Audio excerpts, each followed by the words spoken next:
it's going to be a bloodbath for our country. Donald Trump said that at a rally in Ohio, I believe on Saturday, and it's been making all the rounds, and people are talking about, is he threatening violence? And that's what a lot of progressive sites are saying. On the conservative side, you see a lot of people saying, no, he's just talking about an economic bloodbath, that if Donald Trump does not win the presidency and Biden is reelected, then the automotive industry basically is going to face an economic wipeout. I think as I watched it, there's something greater at play and at work that a lot of people simply aren't seeing, I don't think, because a lot of people, most people aren't familiar with how cult leaders build followings that are essentially moving and believing that their leader is the only one that can save them. And because of that, and because of that lack of awareness, a lot of things that are going on in the rallies that he puts on, a lot of people I don't think see. They're focusing on all these other issues. Is he directly calling for violence if he loses the election? I don't think, as I watched that speech, I don't see him doing that as a direct call to violence. I do see what he's saying is the automotive industry will be destroyed, because he transitions into saying, none of the union people, nobody should be voting for Biden, they should all be voting for me. But one of the greater things is you watch the flow of these rallies, I want people to focus in on a couple things.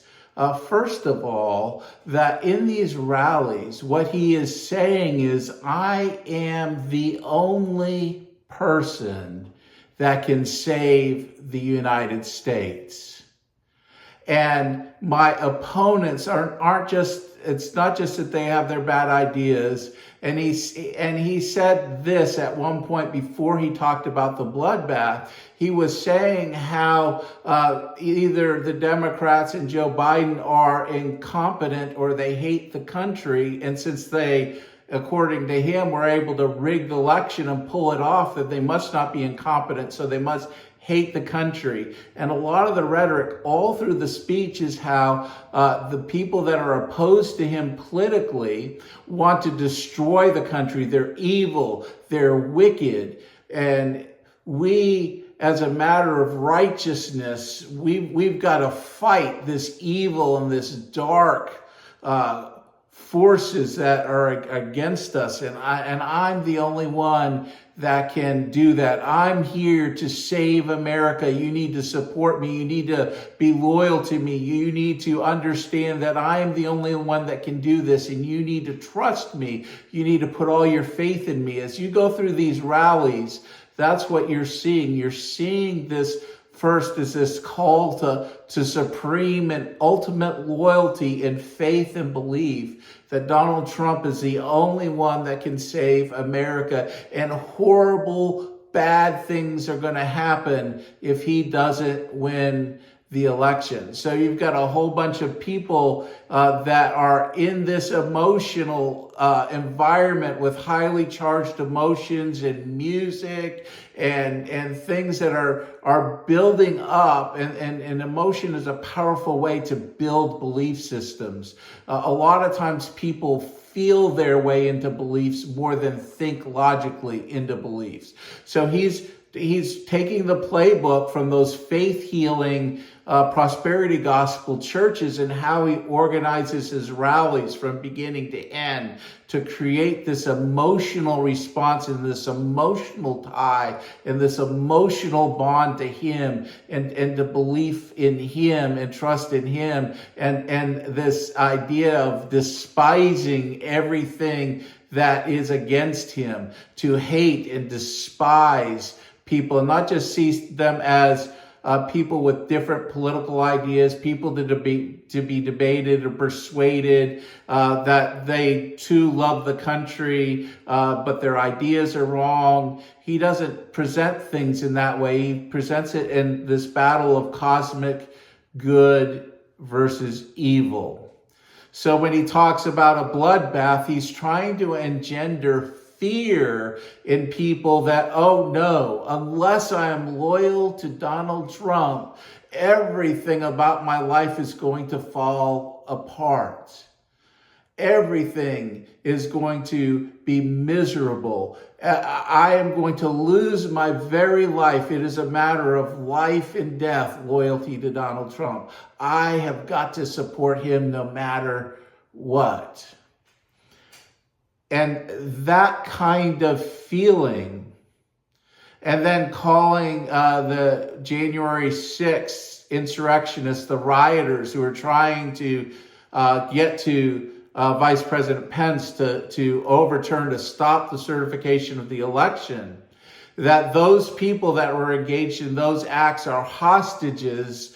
It makes them sound like they're prisoners of war in this righteous battle, and that they are celebrated and esteemed for their violent acts. So notice how these rallies go. They start with the J6 anthem. And as a military veteran, I find that to be quite offensive because it's just bending and twisting the national anthem and the Pledge of Allegiance and theatricalizing it and not making those things the solemn things that they are as citizens of the United States. I served in the military. I still tear up when I hear the national anthem. I still get emotional when I say the Pledge of Allegiance. But I didn't get emotional at all when I saw that, because it was celebrating people who were trying to destroy the very thing I served to protect.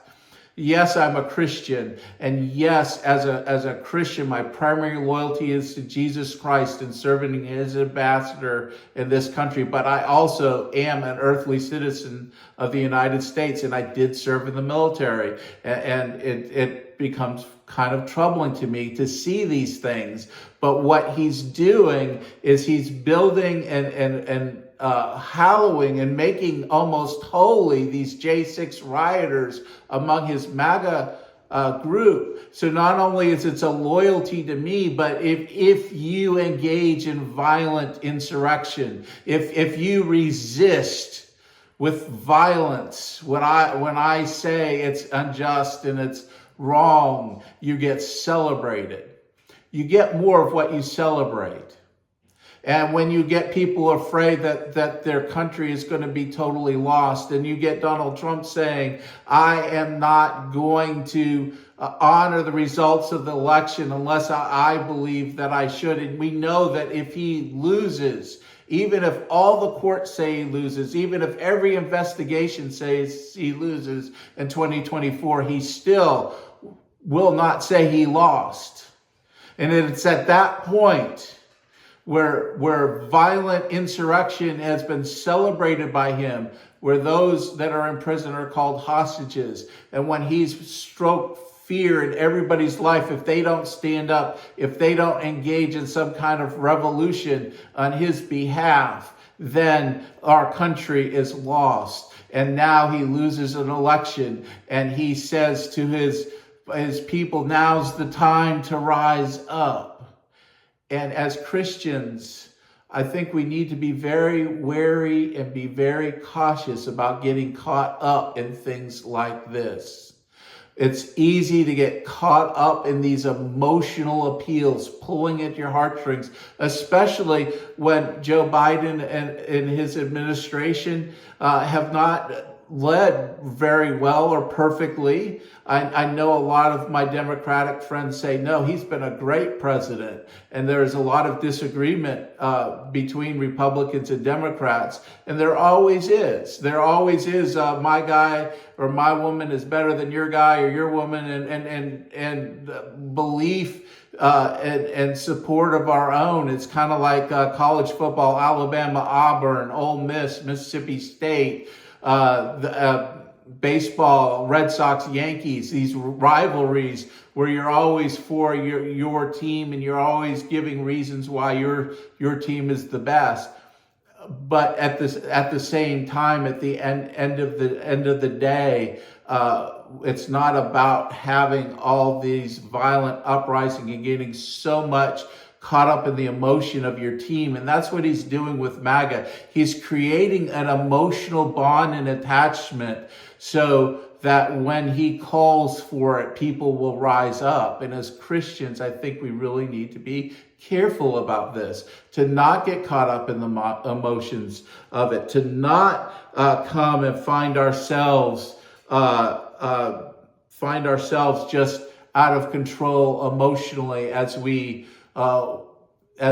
watch things unfold before us for the rest of the election season and November. That remember our calling to be peacemakers, that our calling is not to join in a violent insurrection, but our calling is to be a peacemaker among people that sharply disagree over politics, over the vision for this country, that we want to be the people that can come and help people come and talk together and work through these issues. And I just want to remind you as I leave this video or wrap up this video, just what Jesus said of his disciples. Look at how he describes us in the passage we call the Sermon on the Mount in Matthew chapter 5. I just want to read this for you because I want us to remember as Christians who we are, so that we can resist getting caught up in violence and emotions, and to be able to step back and say, I am a disciple of the Lord Jesus Christ. I follow him. I am his servant. How can I be an ambassador of Christ? How can I bear witness to the gospel in the midst of all these tensions? How can I bring the temperature down? How can I speak against violence, especially political violence that might turn into actual armed violence? We don't want this to happen. I don't want to be worried about the lives of my children and grandchildren, that in the aftermath of election, some of them in the normal course of going to work and doing what they do or going to school, that somehow they're going to get caught up in some violent acts and get seriously hurt or perhaps lose their life, because there's all these people that are so wrapped up in Donald Trump and what he says. And when he gets to that point, he would say, it's time to rise up because I'm the rightful president. The election was stolen again. They're going to destroy our country. You're going to lose everything if you're not with me, if you don't rise up. Look at these hostages. You need to rise up for me, and I'll pardon you. I'll do whatever. But we've got to fight. And as Christians say, no, we don't want this violence. We don't want this for our children, for our grandchildren. This is what Jesus says in Matthew chapter 5, beginning in verse 3. Blessed are the poor in spirit, for theirs is the kingdom of heaven. Blessed are those who mourn, for they shall be comforted.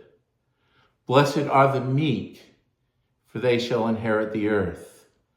Blessed are those who hunger and thirst for righteousness, for they shall be satisfied.